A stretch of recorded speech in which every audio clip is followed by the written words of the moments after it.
I'm going to open with the special prayer in Aramaic. It's just a real short line, but an ancient prayer. Al-Haile, the modern Ishua Mshicha, Misharenan, Milap, Milte de Maria Lacha Haya. All right. Now, tonight we're going to continue with the book of the Revelation and in the 11th chapter. But before we do that, I received a question. And what's interesting is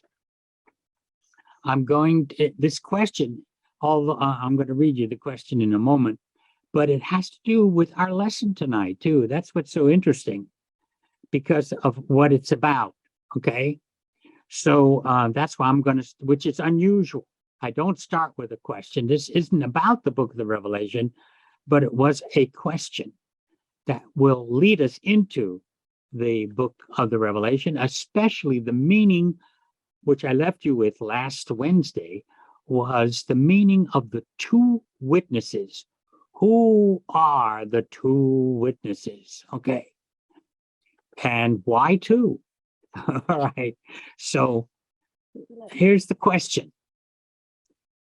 It says, in the latest issue of the Nuhra Light, September, December, which is a new one, just came out, in chapter 16, it says, now we're running a novel that Dr. Lamza wrote way back when he was in San Antonio with us, and Doubleday published the book. It's called The Man from Galilee. But I had the original manuscript of 800 pages, and they reduced it to 300 and took out a lot of stuff. And I'm serializing it in our publication that I put out, that the foundation puts out, and I am editing it and for the readers, and especially putting back in what Doubleday took out. Okay, so here's a quote from it. This is from Dr. Lamza with my editing in it. The seeds of his new gospel, speaking about Jesus, was falling by the wayside among thorns and rocky places. The proud and wealthy towns of Capernaum were satisfied with the old teachings, that is, the old wine that their forefathers had drunk. They had no use for anything new. Nevertheless, the fame of the prophet from the despised town of Nazareth was spreading throughout, and then this person doesn't quote the rest of from the novel. The question is, why was Nazareth despised? This particular question,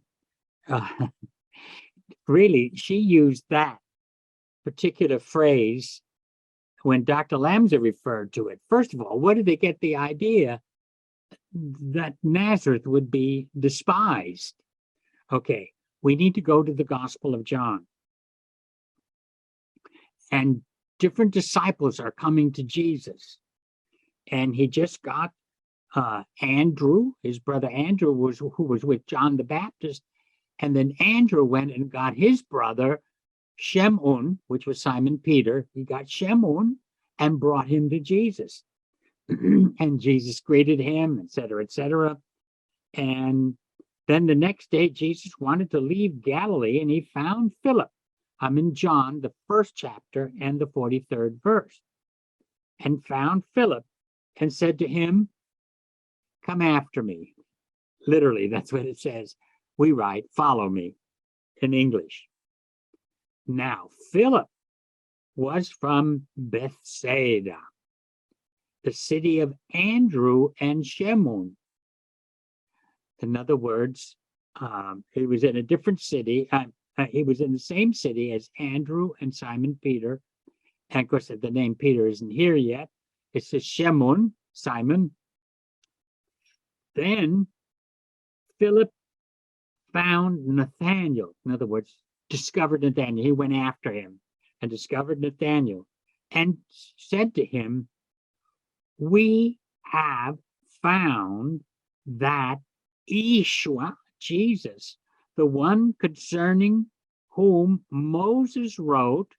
Now, I want you to catch this. Moses wrote in the law and the prophets. Remember that, the law and the prophets. Nathanael said to him, "Can anything good come out of Nazareth?" Can anything good come out of Nazareth? This is why it was a despised city. It's taken from the expression that Nathanael said to Philip. And he told him, he says, "Can anything good come out of Nazareth?" Because it was a little town. Evidently, it was despised by other big towns like Capernaum and all these other towns. They didn't care much for that little town of Nazareth. That's why he says, "Can anything good?" So it was despised. You know how different towns are. Some towns are felt better than other towns. So that's why it was despised. But Philip said to him, "Come and see for yourself." Jesus saw Nathanael coming to him, and he said to him, "Behold, truly an Israelite in whom there is no guile." And really, he was impressed by Jesus' statement to him. But there's a reason for not just Nazareth being despised. Let me tell you, in the south, that is, in the state of Judea, the entire state of Galilee was totally despised. They didn't like, and that also could have been maybe Nazareth was quite a town that had a lot of foreign people in there, more so than just the state of Galilee. The state of Galilee had a lot of foreign people because the Assyrians had conquered all the northern part of Israel. This goes way back in history, and spread them throughout the Near East and repopulated the area with Assyrian people and some other different mixtures of people. So it could have been also that Nazareth was filled with a lot of foreign people, more so than any other town. We don't know for sure, but we do know it was not liked and despised. Okay, so and I'm going to give you a scripture for that too, what I just stated. So we go to chapter 7 in John. And this is why Jesus was despised, not just from Nazareth, but he was a prophet from Galilee. And it says, "And the soldiers returned to the high priest." I'm in chapter 7, verse 45.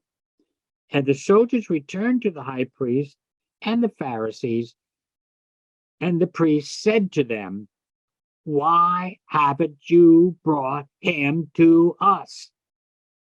And the soldiers said to them, 'Never a man has spoken as this man speaks.' The Pharisees said to them, 'What? Have you been deceived? Have any of the leaders of the Pharisees believed in him? Except this cursed people who do not know the law.' Nicodemus, one of them, who had come to Jesus at night, said to them, Does our law convict a man unless it first hears from him and knows what he has done?" They answered, saying to him," back to Nicodemus, "What? Are you also from Galilee?" I'm telling you, the whole state of Galilee was despised because it was a mixture of different people, that the Assyrians had repopulated the whole area. But the worse than Galilee, were the Samaritans, the state of Samaria. So they are very upset over it. And they answered, saying to him, "What? Are you from Galilee? Search and see that no prophet will rise up from Galilee. No way.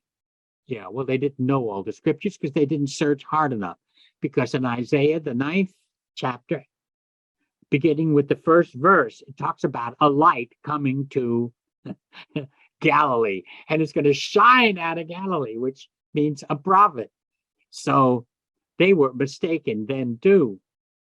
They searched but didn't find that particular prophecy done by Isaiah. And it's in chapter 9 in Isaiah. Okay. But what I wanted to emphasize, which we're going to go now into the book of the Revelation, is the expression that where it says, I have found, because this is important. This is Philip talking to Nathanael. And he says, and we have found that Jesus, the son of Joseph of Nazareth, is the one concerning whom, here's my point, because it's going to tie in now with Revelation, is the one concerning whom Moses wrote in the law and the prophets. Okay. The law and the prophets. Remember that. Really, the word law, that should be in the Torah and the prophets.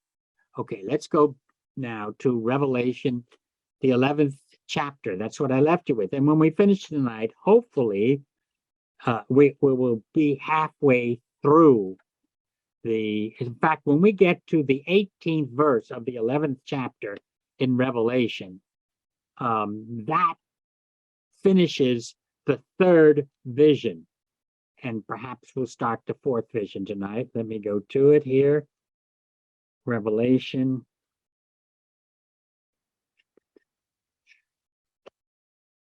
All right, that's what I left you with in the 11th chapter. This is the interlude, and the sixth trumpet. 6 trumpets have blown, and also this is the interlude before the 7th trumpet sounds. And if you remember, I explained to you the first verse and the second verse, but it was the third and fourth verses that I just read, but did not expound on it. So the third verse, then I will give power to my 2 witnesses, because in scripture, in the Torah, it says that if you have anyone to testify, you at least have to have 2 witnesses. 1 is not enough. You must always have 2 witnesses. So it says, I will give power, energy to my 2 witnesses, and they shall prophesy, that is, teach 1,203 score days, and they'll be clothed in sackcloth, which means their prophetic words were not really good. In other words, they had judgment with it.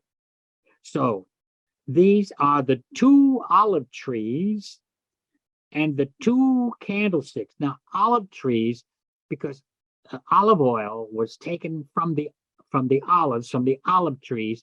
Olive trees always represented witness, again, witness, because they would bring the oil to the 2 lampstands. Now, each lampstand had 7 branches, and you could tell it was branches, and which they imitated the olive tree, because that's how they lit the menorah. But in this case, there were 2 menorahs, 2 of them, which represented light, that these 2 witnesses brought light, but they also brought judgment. So, and if any man desires to harm them, verse 5, fire will come out of their mouth, which means truth, a destruction, they'll be destroyed. Fire will come out of their mouths and will consume their enemies. And if anyone desires to harm them, he must in this manner be killed.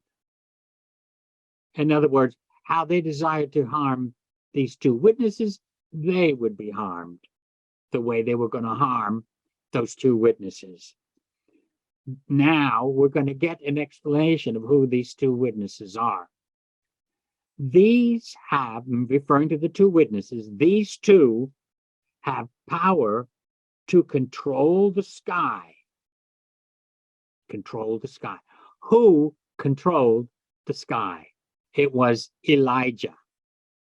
Elijah, when he said, by my word shall the heavens be shut up. In other words, no rain. You'll go into a famine because I say so. This is because you see, your prophets in the Old Testament were also like weathermen. They studied the skies and all that, and they knew when a famine or dry times were going to come, and that he was able to prophesy that. They studied it. Part of the study of being a prophet in those days, they studied the skies, and they had schools of the prophets. So they did all this studying there. So he says, by my word, I will shut up the heavens. And he did.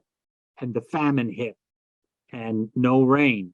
But he also broke it, which is another story, which I don't want to get into because I want to deal with these two witnesses. So we know one of the witnesses then is Elijah.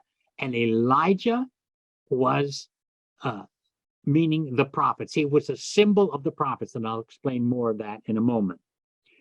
So that it will not rain in those days, and have power over waters to turn them into blood. So who turned water into blood? Moses. Moses did that. And to smite the earth with all plagues. Who turned the water into blood, into red, and who brought plagues? Moses.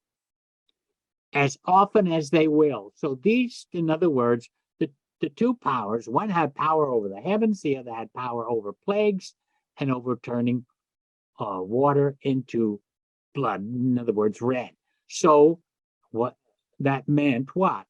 Elijah and Moses. And what does the two witnesses mean? You must not take this literally. They are representations. These are images. Moses and Elijah, these two witnesses are images of what? Of the Torah and the prophets. Because both the Torah and the prophets prophesied concerning Jesus. This is, I'm going to explain that even a little more.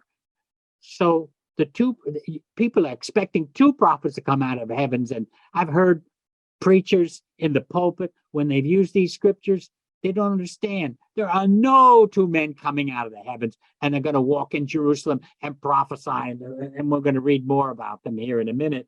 But no, these are images. They are visions. And they represent the law and the prophets. And there's power in the law and there's power in the prophets. And they predicted the coming of the anointed one, which we call in English the Christ, coming from Greek. But Aramaic is Mashiach, the anointed one. So, and the law brought judgment on people too, as well as enlightenment. Okay. And when they have finished their testimony, and that's what the law and the prophets do. It's their testimony. The law meaning, it's the word Torah, meaning everything we learned in Genesis, Exodus, Leviticus, Numbers, and Deuteronomy. That was considered the Torah. Okay. And the book of the prophets really starts with Joshua all the way through, including the prophets.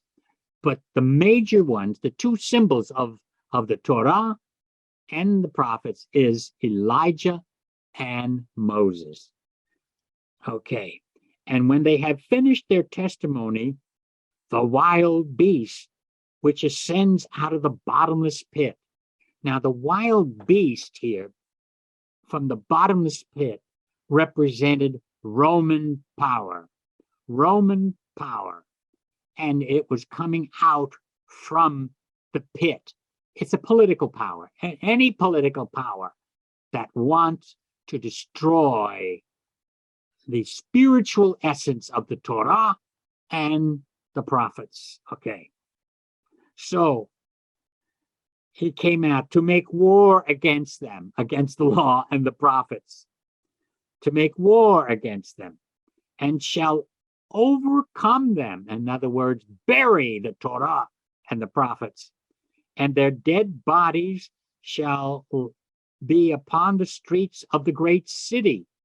Oh, where's this going to die? Where's this, the Torah and the prophets going to die? Which spiritually is called Sodom and Egypt. Okay, Dr. Lamsa translates that word as spiritually, but in the Near East, that's how they say figuratively. So instead of using the word spiritually, I can translate it, which they lie in the streets of the great city, which figuratively is called Sodom and Egypt, which is meaning that Jerusalem had become corrupt. Jerusalem had become corrupt. The very fact he used Sodom and that he used Egypt. Sodom meant a corrupt city. They no longer took care of the poor people. They no longer took care. They were totally corrupt, politically corrupt, corrupt in every way. And also Egypt, they brought people into bondage because they covered the real meaning of the Torah and the prophets.